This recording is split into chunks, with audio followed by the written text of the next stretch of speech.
Hey ladies and gentlemen, Steven here from Redolessence. Welcome back to another video. I hope you're all doing well. And today let's go ahead and take a minute to discuss the brand new release by the company Calvin Klein. And this one is called CK Everyone. So make sure to stay tuned.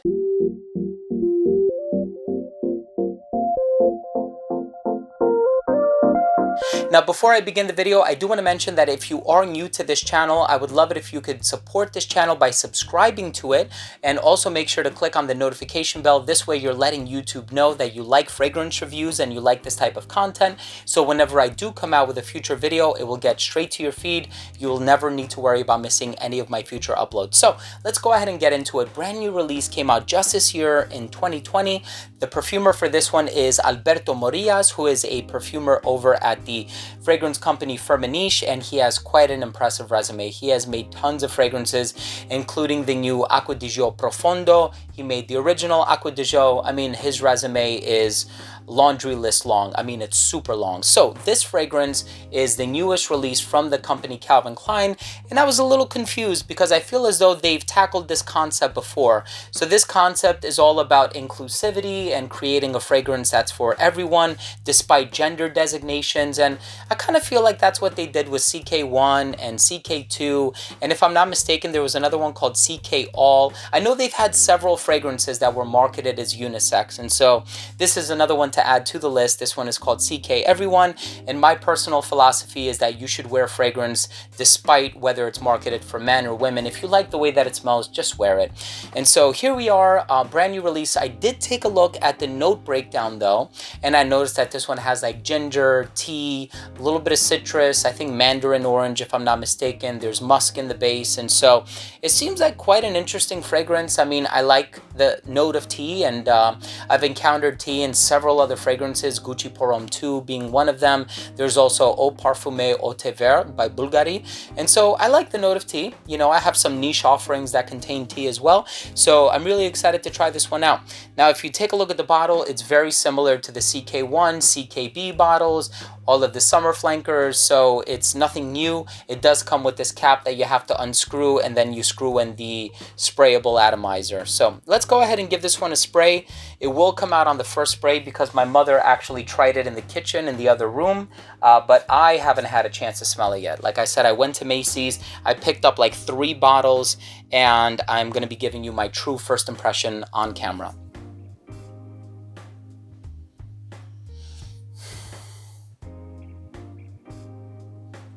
Okay, interesting. So I know in the note breakdown it says that it has watery notes, and you know, a lot of times they'll say oceanic notes or salty notes or marine notes or aquatic notes or watery notes or this note or blue notes or that note. So, and I feel like it's all the same thing, and it's all about how it's interpreted and how it's executed in that particular fragrance. I feel like this fragrance has a creamy undertone that I'm having a hard time pinpointing.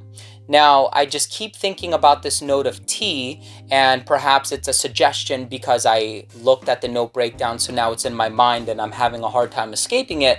But in terms of a tea-based fragrance, I can't compare it to any of the other 2 tea-based fragrances that I listed earlier in the review. I know by Kilian, which is now called Kilian Paris, they have a tea-based offering. It also smells nothing like that. I know Le Labo has a tea-based offering. It smells nothing like that. I know L'Artisan has a tea-based offering, Tea for Two. This one smells nothing like that. Yeah, so I'm actually not getting the note of tea all that strong. I mean, I do believe that it's in there and perhaps it has a supporting role, but right in the opening, I do get a lot of citrus, and I think I'm getting more orange than anything. So there's like an orange oil note in here, and it comes across smelling rather nice. It's very bright and fresh and citrusy and pleasant, and yeah, certainly it opens up in this unisex way. It's the type of fragrance that I can imagine smelling on a woman, but on a man as well. So it's quite gender bender. It doesn't really smell masculine or overtly feminine or anything like that. It's right down the middle. So I think that Calvin Klein, as they've been in the past, they're successful in creating a unisex fragrance in this one as well. And unisex, I should say pansex, right? Because it's for everyone. But I suppose the one thing that I'm kind of enjoying is that it does remind me of a few other fragrances that I've smelled. And these are going to be super obscure frames of reference. So one of them is called Funtastic Wild Citrus for Boys by the United Colors of Benetton. I know it's a weird comparison.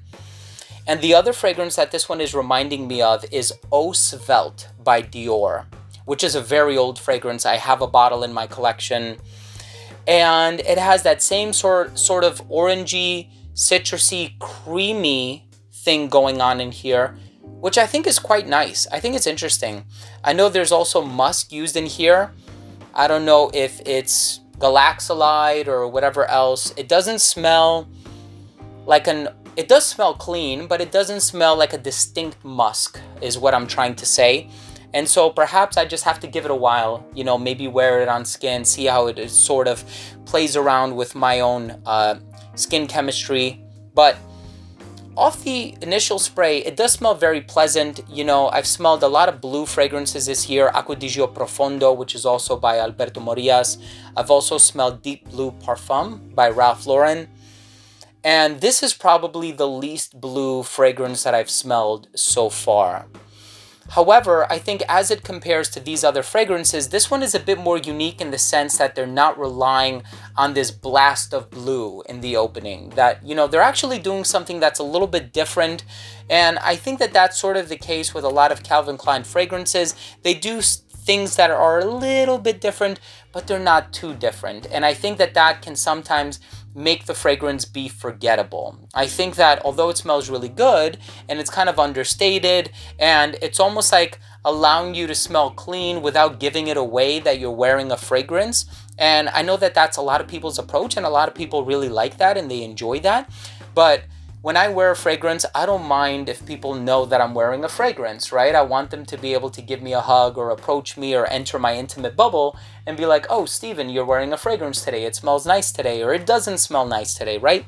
But I think with this one, it's the type of scent where they might confuse it for being like your soap or like a lotion or your shampoo or something. Like, it's not an overly complex formula or smell that I think it's really going to stand out and pique people's interest. I think that, you know, if you're a collector of fragrances and you've seen just how dense some compositions can be, whether we're talking about like an Le Male Essence de Parfum, or if we're talking about Carolina Herrera's Bad Boy, or Paco Rabanne's Invictus Legend, or these like really dense fragrances. Not to say that those are overly complex or unique or anything like that, but they certainly have a density that is not found in here. I think if you are familiar with those fragrances, you're going to smell this one and it's just going to be so light by comparison. But there is a little bit of that twang from the ginger. It has this creamy undertone. There's definitely this citrus opening that I think leans a little bit more in the direction of the mandarin,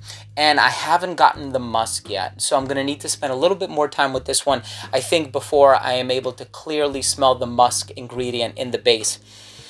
But first impression is, hey, it's nice. I don't think it's a type of fragrance where if I smell it in the air, I'm going to say, oh, wow, are you wearing CK Everyone? I think it's going to be one of these forgettable types of fragrances where I'm not going to really remember. I think Memoire d'une Odeur by Gucci, which is also Alberto Morillas, is another fragrance that was released this year under the creative direction of Alessandro Michele. And I think that that fragrance, having, you know, trying to fulfill the same concept, making this sort of unisex fragrance that's for everyone, no gender attached to it, I think that that one smells more unique than this one does, with that sort of Roman chamomile note. It's actually, you know, the more time that I spend with it, the more unique it smells to me. Even though it still doesn't entirely cater to my personal taste, I can kind of see why some other people would really enjoy that type of a smell. And I can see that despite the fact that it's a bit more on the light and clean and fresh and creamy side, it still has that level of uniqueness to it, which I think that this one currently is lacking. I mean, don't get me wrong, it's a pleasant scent, but I think if you're familiar with this type of a DNA, this is kind of what I expected to come out of the house of Calvin Klein. So there you have it. I mean, it's just a first impression, right? If I spend a little bit more time with it, as I do plan to, it's quite possible that my opinion on this fragrance is going to change. So if there is interest for me to do a full review, just go ahead and leave a comment down below, and I'll do my absolute best to try to wear it at least 3 or 4 times this week. And then hopefully a week and a half from now, I'll get in front of the camera again and I'll give you my first impression. So there you have it, ladies and gentlemen. Thank you so much for tuning in. That was my first impression. I meant to say review earlier, but this is my first impression of the brand new CK Everyone by Calvin Klein. If you're new to this channel and you took something of value from this video, really, I would love it if you could support this channel by subscribing to it. All you need to do is click that red button in the corner, and also please remember to enable notifications by clicking on that bell icon next to the subscribe button. This way, whenever I do upload future fragrance related videos, they will get delivered straight to your feed. You're going to get the notification so you never miss any of my future uploads. And of course, that includes first impressions just like this, reviews, top 10 videos, giveaways, unboxings, special guests, interviews, and a whole lot more. Thanks again for watching, everyone. I love you all. We'll see you in the next episode.